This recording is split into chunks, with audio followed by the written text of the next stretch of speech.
Welcome to your in-depth guide on personal style. In this video, I will be teaching you how to find your personal style, whether you're somebody who's always had a strong sense of fashion or, like most of us, you have absolutely no idea what you're doing or where to even start. And by the end of this video, I hope you've gotten a better sense of your personal style or at least where to start with it. I'll be covering everything from the definition of personal style to concrete steps you can take to finding your personal style, getting to know it better, and keep evolving it. And I'm going to warn you ahead of time, this is a lengthy video and I will be covering as much of the topic as possible in this. However, I have curated a special personal style playlist for you because I have actually made a lot of personal style videos before. So after this video, you can go ahead and watch the other personal style videos to keep knowing your personal style better and keep educating yourself on it, because honestly, I cannot fit all of the information I've gathered during the last, 5, 6, 7, 8 years into one single video. And if you don't know who this person talking to the camera is, hi, my name is Yemi and I make all sorts of fashion content like this, so stick around. Okay, now let us start with the obvious question. What is personal style and why don't we all have it from the get-go? Personal style is a form of self-expression, an outer layer of your core identity, if you will. Personal style consists of 3 different identities within you. I've already discussed this study by Vingelite in my previous video, so make sure to check that one out if you haven't already. But essentially, personal style is linked to 3 identities within you: your true self, your ideal self, and your creative self. And again, I will link this study in the description below if you want to read it. But here is a list to sum up the true self, the ideal self, and the creative self. So pause to read if you want to. Let us move on. On the whole, it's a mishmash representation of you. So there's your true identity, and then there's the version of you who you want to show to others or who you want to become eventually. And then there's the creative you who pours their creativity and imagination into their daily outfits. In my opinion, you don't have to have a super strong sense of a creative self or an ideal self.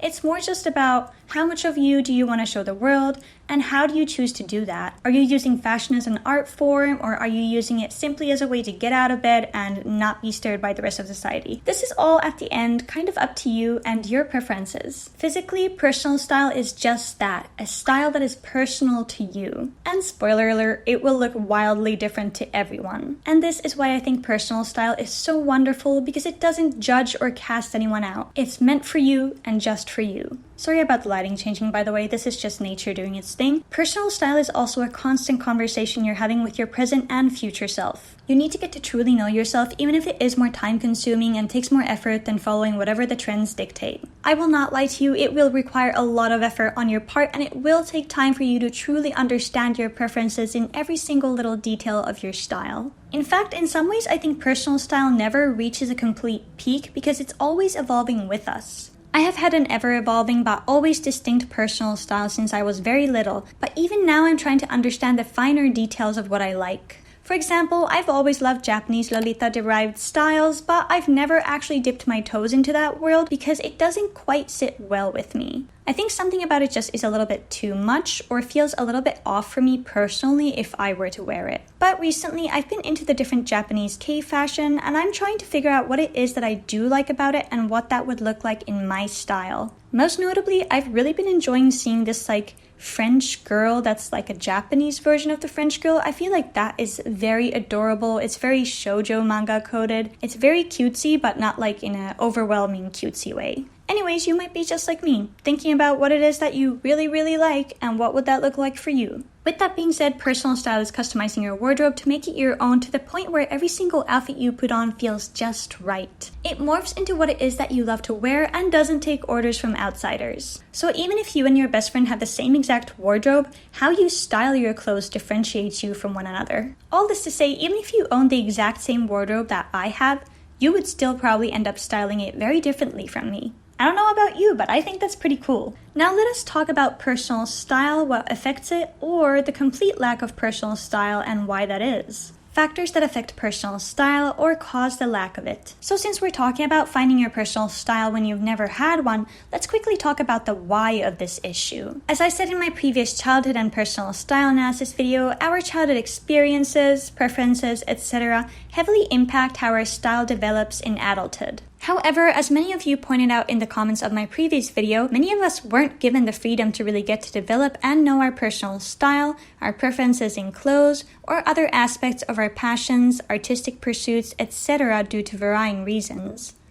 So let's briefly touch upon the most notable reasons why you may not have had a personal style to begin with. And to be clear, there is no way I can think of every single scenario, so if your experience was not shared in this video, please comment your experiences and thoughts in the comments section. I would love to hear your thoughts. And stick around, because after all these sections, I'm actually going to tell you how to fix some of the problems that they have caused.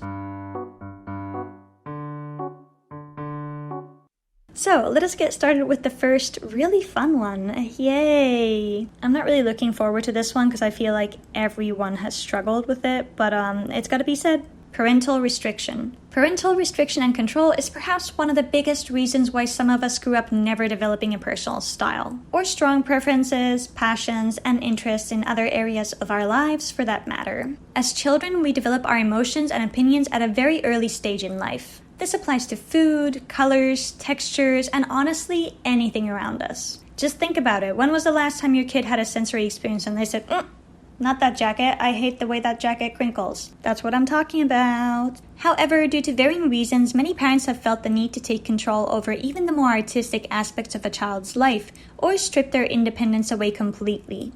Now, of course, not everybody's parents are necessarily restrictive, but I think most parents enact some degree of restrictions, whether they're healthy or unhealthy. While they think that they're putting their child on the right path, and maybe in some ways they are, they're also stripping them from having a voice. And on a more psychological level, they're turning their kids into codependent kids who need their parents' opinion in every single matter. Learning how to think for ourselves and voice our opinions is very important for children, and if we are stripped from that, we're left feeling like, what are we supposed to feel? What are we supposed to think? And then we depend on other people to tell us how to live our lives or how to act or anything really. This lack of freedom in choosing things for ourselves can impact our understanding of who we are and our identity. If we grow up being taught what my parents want is what I want, we lack some important aspects of our identity and we are unable to make decisions for ourselves as easily. This means that there is a disconnect within you, as the voice inside your head that dictates where your life is headed is not your own but someone else's. I think it's really important that not just for the sake of fashion but for our sakes as well, we look down deeper and begin to find ourselves if we haven't already. And mind you, this looks very different for everyone. A notable example of how you can do this is looking at what it was that your childhood self really wanted, or a wish that they had that they could never fulfill. And then as an adult, if you're able to, you fulfill that wish, thus making your inner child happy. In my case, it's been some silly stuff and some non-silly stuff, like the silly stuff being, I wanted to go to Disney World, so I finally did as an adult. The non-sillier stuff is I wanted to respect myself because my bullies never respected me when I was a kid, so now I respect myself and I value myself and I dress how I want to, not how other people want me to. But that's something that you just gotta figure out for yourself. What is it that your childhood self wanted?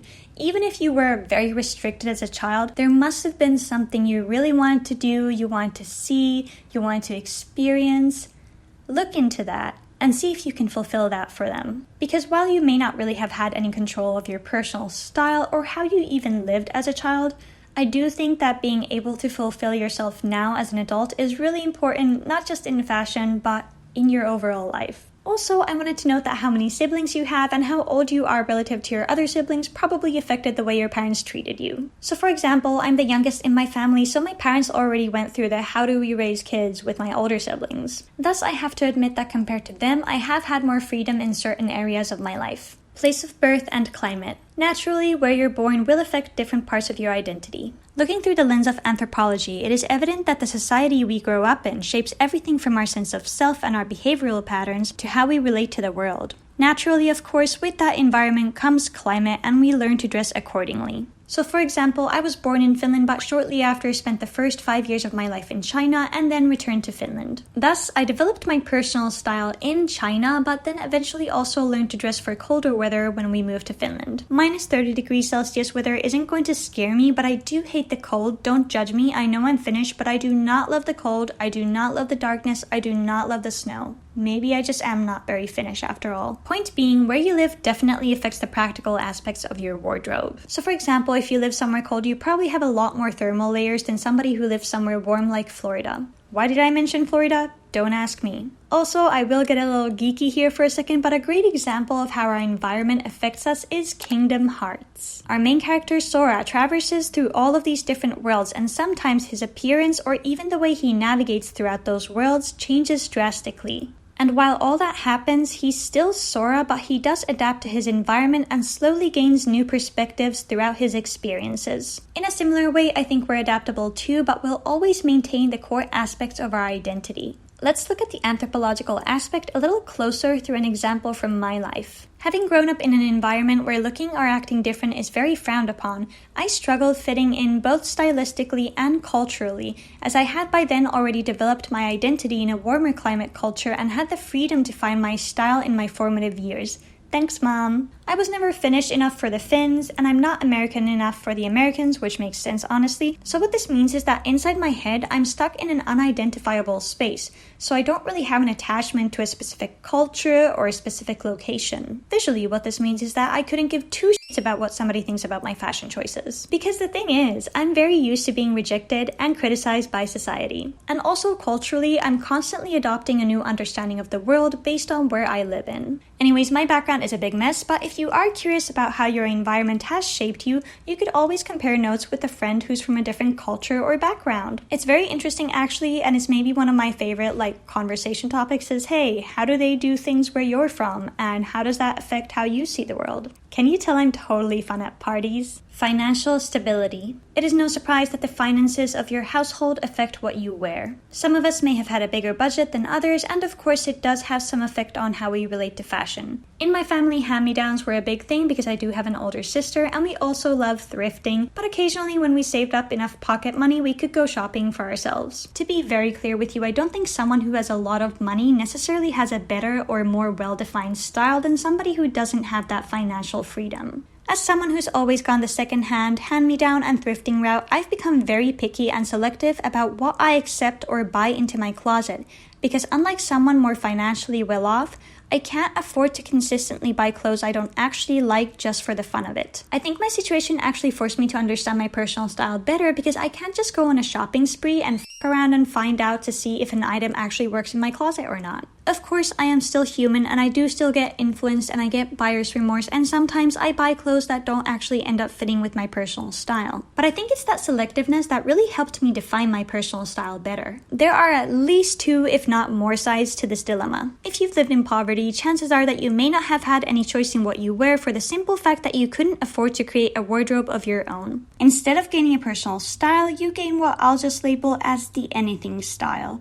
This style is a big mix of things like hand-me-downs, cheap thrifted clothes, cheap trendy clothes, donated clothes, etc. Depending on your situation, you may have had some choice in what you accept and reject, but in most cases, it would be a case of whatever I receive is what I have. Looking at it from that aspect, somebody more well-off probably has a better chance of curating a personal style, especially if that style consists of more expensive items that they can actually afford. For example, if you are a regular subscriber, you already know by now that I love my dreamy fairy princess-esque dresses, but can I afford a closet full of them? Absolutely not. Everything fancy in my closet is either a rare thrift find, something I've budgeted for, like say a birthday present for myself, or a hand-me-down. To put it simply, I am a broke and I cannot afford to be experimenting or curating this style very much, so instead I focus on my more funky, eclectic style that is easier to find via thrifting, etc. Also, it's a lot cheaper than finding like a Victoria's Secret vintage dress, which, yes, I have found one for $5. Actually, I've found two for less than $5, but that is a rare case that happens like once every 2 years. Oh, and speaking of regular subscribers, if you're enjoying this video so far, don't forget to like and subscribe so I can keep making content like this. Anyways, I think that people who don't have to think twice about purchasing something really expensive also probably don't put a lot of thought into it. Like, will you like this item 2 years from now? Does it actually fit in with the rest of your closet, etc.? They don't have to think about these questions as much because money isn't a problem. For me though, I have to think about it every single time. I am exhausted, but I am resourceful.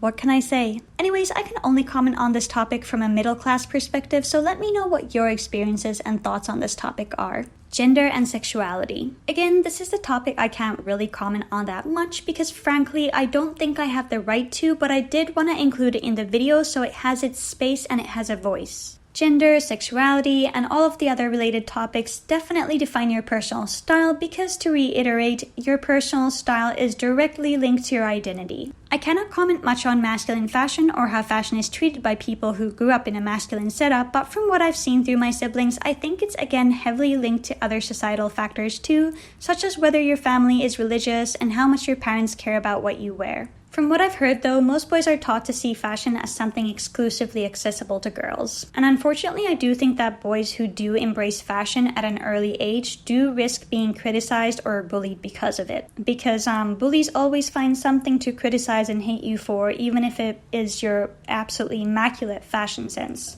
Don't let the haters bring you down. So again, if you are somebody who identifies as a man and can talk about this topic, I would love to hear from you. Because once again, I can't really comment because it's not my experience. I grew up with my princess tutu dresses and skirts, so very, very different experience. And of course, we have to talk about gendered clothing, such as pink is for girls and blue is for boys. We assume clothes to take on a gender-specifying role from a young age. In adulthood, this looks more like that awkward gap we have to walk from the women's section to the men's section in stores, or society pressuring women to wear clothes that highlight their womanly features and men to steer clear of skirts or anything considered feminine. In my opinion, these are absolutely absurd and ridiculous gendered fashion rules which should cease to exist. Boys should be able to wear skirts and girls should be able to dress quote-unquote masculine. And honestly, I feel like none of this really should matter as much as people try to make it matter. Because here's the thing, is it your style? No. Does it hurt you and actually physically injure you? No. Does it just bother you and you're being a prick about it? Probably. That's a good interview, pumpkin. While I do believe femininity and masculinity can be used as good terms to define elements of a style, such as, oh, this chiffon dress is so feminine, I don't believe fashion has a gender or caters to a unique group of individuals. I mean, look at medieval fashion. The men had some of the finest cute little Mary Janes and block heels on, and Joan of Arc is so cool in her armor. Another topic on gender that I'm going to only very briefly touch upon is gender identity. There is a big spectrum from which people identify differently, but as a brief example, oftentimes if you identify differently from the gender you were assigned to at birth, you'll want to dress according to the gender you identify with instead because it is directly linked to how you identify and see yourself. Another example is not feeling like you have an assigned gender and thus wanting to dress androgynously or perhaps ultra-feminine one day and very masculine the next day because you don't link your fashion to a gender, but rather with other parts of your identity, values, and preferences. Because these topics are very specific and potentially sensitive to some people, this is where I end my analysis on them. I can't speak for others, so I don't want to speak out of turn, but if you do want to do your research on these, please feel free to do so. Point being, perhaps in cases such as these, your personal style caters to your ideal self, the self that you want others to identify you with. Or perhaps it's about revealing your true self to the world, one that you've had to hide in your youth in order to protect yourself from a judgmental society. There are so many reasons and so many outcomes and so many different ways of wearing your personal style, and honestly, you do you. Society and religion. I feel like I could write an entire essay on this particular factor because I grew up religious. However, to put it in simplest terms, like parental control, society and religion also dictate or at least pressure us to wear certain kinds of clothes. How strictly it controls your style, I think, depends on your religious background. Religion is a really tricky subject because I'm not a fan of disrespecting somebody else's religion or culture, but also on the flip side, I do think us humans have made a lot of unwritten rules that are quite literally not written in any textbook. And I've heard a lot of absurd things said to me and to other women in my life, so I'm not really going to talk about that here, but let's just say that I have zero tolerance for that bullshit.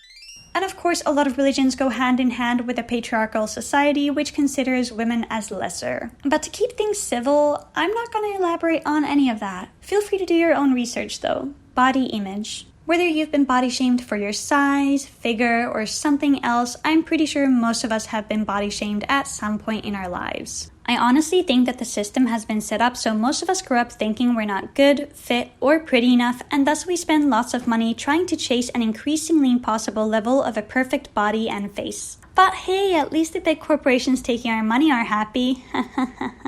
So fun.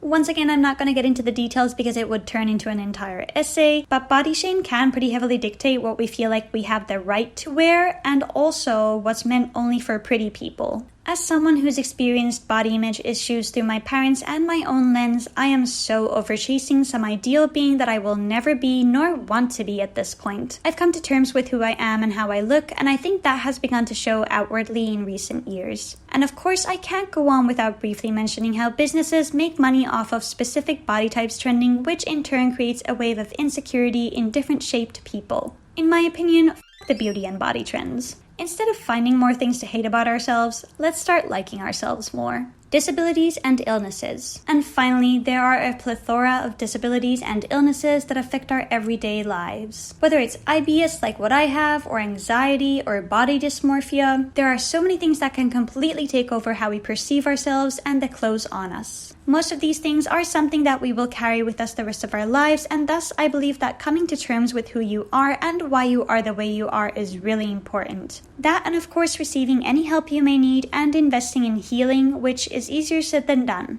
It's gonna take a lot of work, but I think instead of cursing the way we are, we can try to find ways to live with ourselves and try our best to wake up to a new day every day. And also, this one's obvious, but I feel like I gotta mention it, the fashion industry is toxic and ableist. It is changing, but very slowly, so personally, I wouldn't take inspiration from runway fashion, etc. So I don't know about you, but I feel like this is all very overwhelming. But I didn't list all of these factors to scare you, but rather to highlight how very many different things affect our personal style and identity. Of course, this is just scratching the surface still, and if I got into the details of everything, this would be a video essay series of very many parts because I could never, ever say everything that I want to say in a single video. And like I said already, I'm only speaking from my perspective. There are so many opinions, so many experiences, so much information to give. And if you do have that information or you want to share something that I missed, please, please, please leave it in the comments. Oh my goodness, he started meowing. He really wants to be in this video. So, say hi to Cool, everyone. He's gonna take over now. You gonna do a sits? You gonna do a sits for the audience? Sits? No sits. He's actually not allowed on the counter, so this is a very special permission because he's really cute and I know you guys appreciate Cool. My baby. My baby. I'm getting so distracted right now. However, getting back to the point, please don't feel discouraged because all of this. I do believe that while these factors have influenced, restricted, or disabled us from having a personal style from the get-go, it is never too late to find your personal style. Because here's the thing, personal style really is about who you are and how you want that to reflect to the outside. And who you are isn't exactly going to disappear at like 5 o'clock tomorrow. Like, you're still going to be you, so you can still figure this out.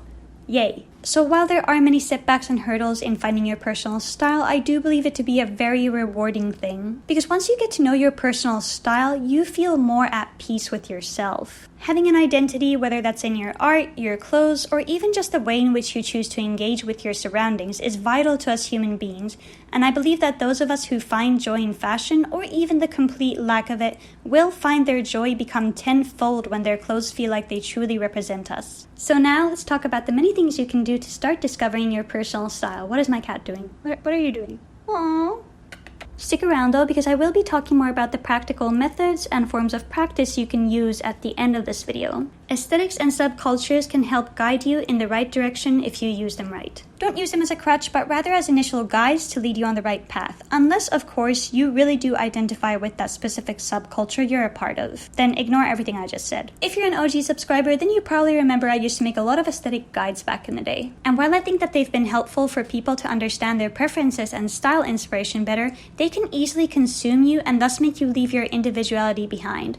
I already mentioned this in previous videos, but being part of a subculture your values align with is amazing, but if you're someone who has no idea what their preferences or values are, I'd use the fashion of that subculture as initial inspiration rather than turning it into a persona. Point being, it doesn't have to be your end-all be-all style, but rather the thing that sets you on the right path. And again, like I said, perhaps you feel like that is where you belong, and that is perfectly fine as well. Just be true to yourself too while you're at it. Stay away from trends. Even if it means deleting Instagram and Pinterest for a while, you need to know what you gravitate towards every day without outside influences. Eventually, you can reintroduce trends back into your life because at the end of the day, personal style and trends do coexist, but you must understand that you cannot buy personal style. Another thing about trends is that they will keep resurfacing everywhere. This repeated exposure to them will eventually train your brain to think that you're supposed to like what you see, even if you initially don't care for it. For example, right now I'm having an internal debate about wide leg capri pants or super long shorts depending on how you look at it. I've been seeing them styled with different outfits for 3 months now, and I'm kind of starting to think, hey, those are kind of cute. I guess Cool disagrees with me about them being cute. Anyways, I need to know if it's the influenced me or actual me that is having this thought. So for now, I'm waiting on it and consistently analyzing my thoughts on it. If you're seeing a cat on my lap, it's for the same reason it was before. He won't stop meowing. We want to conform and fit in with the rest of the crowd, so it is easy to feel like you have to participate in trends in order to be considered likable or stylish. Also, if you currently have a trendy style and want to transition into a more personal style, I do have a whole separate video on that, so make sure to watch that after this video. You don't necessarily need to buy anything to create your personal style. It's a pretty common scam in my opinion to sell personal style as something you can buy. The irony is there is no way you can buy personal style because it's literally a reflection of the identity that you want to showcase to the world. There's a big difference in trying to quickly buy a personal style versus buying specific pieces over time that you strongly believe will bring you closer to your personal style.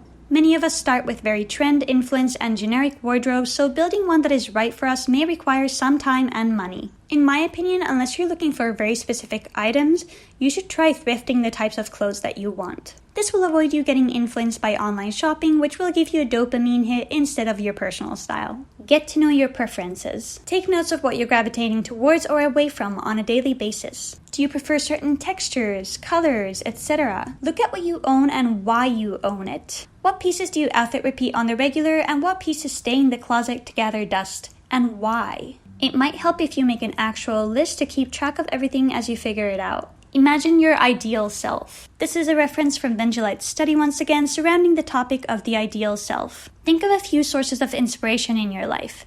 This can be anywhere from a TV character such as Morticia Addams from the Addams Family to just an overall vibe like fall weather. Then with your creative self, as in the artist in you or whatever you want to call it honestly, pull all the items out of your closet that you think you could use to recreate those vibes. So if it's fall vibes, get something brown toned or golden or something like that. Or if it's Morticia Addams, maybe gothic all black outfits. Notice what you feel good or bad about and why. Don't necessarily go all out on day one on the style that you aspire to eventually conquer, but rather try it on home and eventually bit by bit incorporate it into your current style. I talk about this transition way more in my style transition video, so make sure to check that out.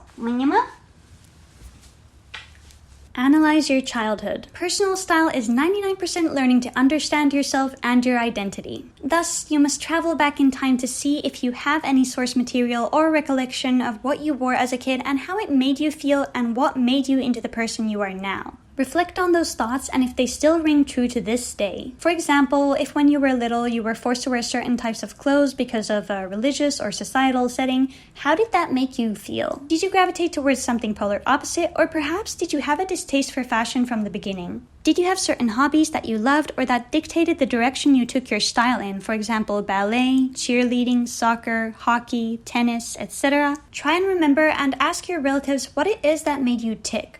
And what was it that made you who you are? And how has that transformed itself into who you are now? If you want an example about how to go about this analysis, I did recently analyze my childhood outfits and my current personal style, so you can check out that video for inspiration. Understanding the difference of liking something on someone else versus liking it on yourself. It's very different to like an outfit on a stranger and to wear it yourself. Not everything you like on others is something you'd like on yourself, and it's vital that you distinguish that difference.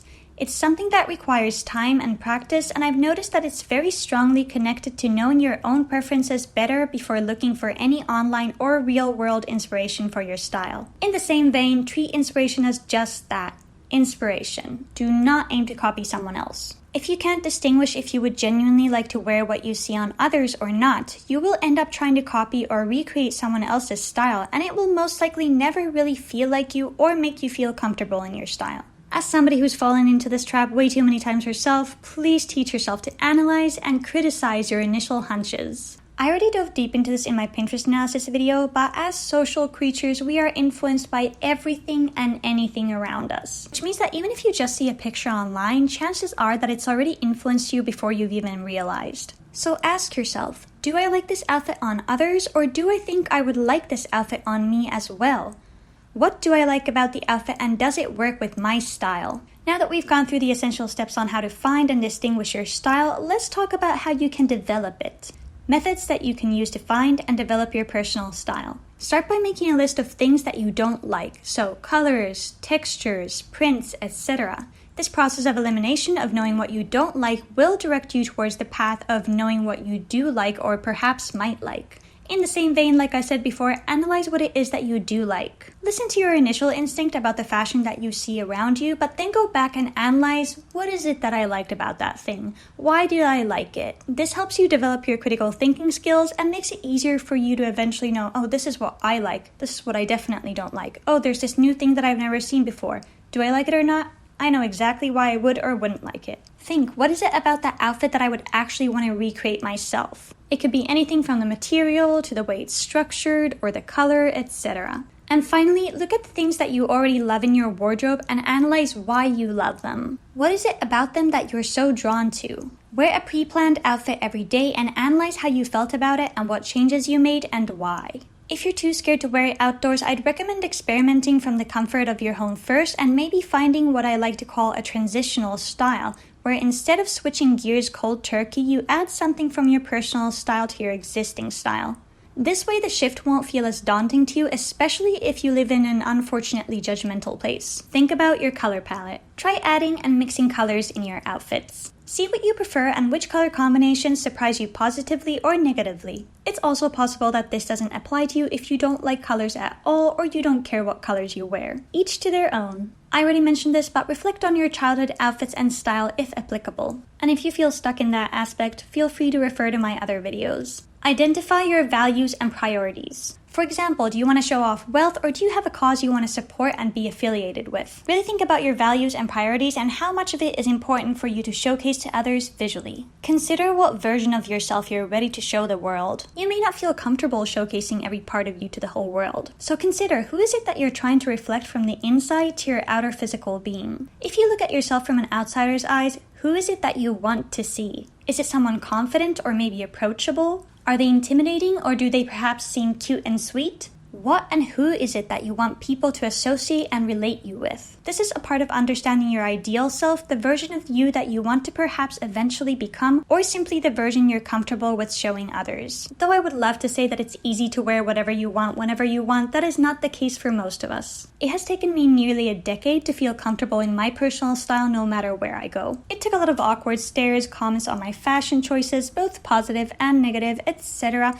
for me to grow a thick skin and wear whatever I want wherever I want. The biggest lesson for me was that I cannot possibly dress like how everybody else wants me to, and that I wasn't put on this earth just to please others. And now I've mentioned this before, but of course there is a huge difference between wearing a personal style that you feel is true to you versus disrespecting somebody else's culture or trying to steal from another culture, race, ethnicity, etc. If you feel like your personal style kind of aligns with, let's say, J fashion, be inspired, but don't copy something that is culturally not appropriate for you to copy. There are ways to respect the spaces you're taking while also adhering to your personal style, and it's up to you to figure out what it looks like for you. Build from the basics. If your personal style is a little bit more extravagant or out of the ordinary, consider for the sake of your wallet and your mind to start with the basics of that style. This could be something as simple as switching colorful button-ups to dark structured ones, or perhaps it's adding some dainty chain details to an otherwise plain outfit. I don't almost ever recommend just simply jumping into your personal style if it's something that you can't quite achieve monetarily or due to outside pressures and worries. Just ease into it. You've got all the time in the world, okay? Be prepared for judgmental commentary from friends and family and be ready to clap the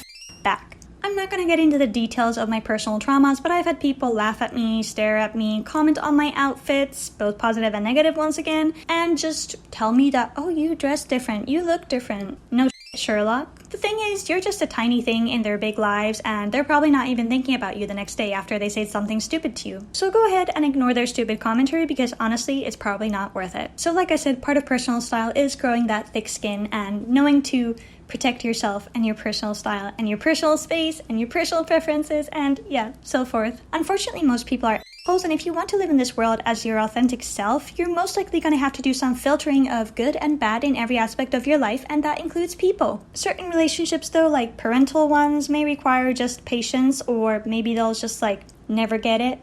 and you'll just have to accept that. Anyways, I'm not a psychologist, I'm not a therapist, I'm not going to tell you what to do, but people might not like what you wear, and then you just also have to be willing to be okay with that.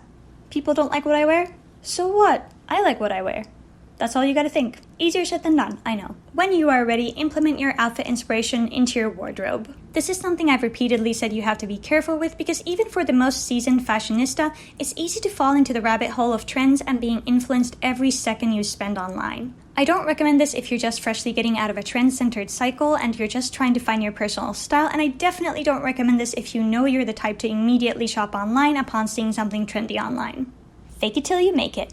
This is directly correlated to the ideal self we want to portray via fashion. It's very normal to initially feel uneasy and uncomfortable in a style you're trying to transition into, which is why I recommend to try to pretend to be the person you're trying to portray. Because sometimes our ideal self is here to portray the initial reaction that we want from people, not necessarily who we actually are. So you could be someone who dresses in all black, who looks really scary, and then the moment people talk to you, they find out you're a sweetheart. So this is not about changing your personality, but the way you carry yourself. So for example, when I started dressing more hyper-feminine, I had to keep telling myself people will stare at me because I'm wearing a pretty outfit. I am a kind person, and I'm wearing a pretty outfit. That's what I kept telling myself because that's how I wanted myself to be portrayed. I wanted to be somebody in a pretty outfit who's also kind and approachable. And now I can confidently say that I really fully feel it. And yes, people do often stare because I'm dressed super extra to go to like IKEA. If I don't dress extra now, when am I going to dress extra? When I die? I will say, however, that if you're faking it and you feel nothing like this ideal self, you probably have to go back to the drawing board and have a conversation about yourself, about who you actually are, and if there's a better way to show that outwardly. And finally, here are some guiding prompts you can answer to start figuring out your personal style. Feel free to pause the video and write down your answers to these questions with as much detail as you'd like. So that is my guide on how to find your personal style when you've never had one and you don't know where to start. I have been filming for 5 hours and he's screaming and he's far away from his dinner time, but he thinks he isn't, so he thinks he has the right to scream right now. Like I said earlier in this video, I have a lot more personal style videos that are more in depth on specific aspects of personal style, so I do recommend you to watch those if you are trying to figure this all out. Because truth is, I cannot fit every single video in this single video, and actually I was considering filming this in 2 parts because this is such a long video. Somehow I managed to do it in 1 day and I'm slowly disintegrating. Let me know where you are in your personal style journey and any questions you may have. I love to hear your thoughts and experiences. Thank you for watching, make sure to like and subscribe and maybe watch another video. And as usual, my friends, I'll see you next time.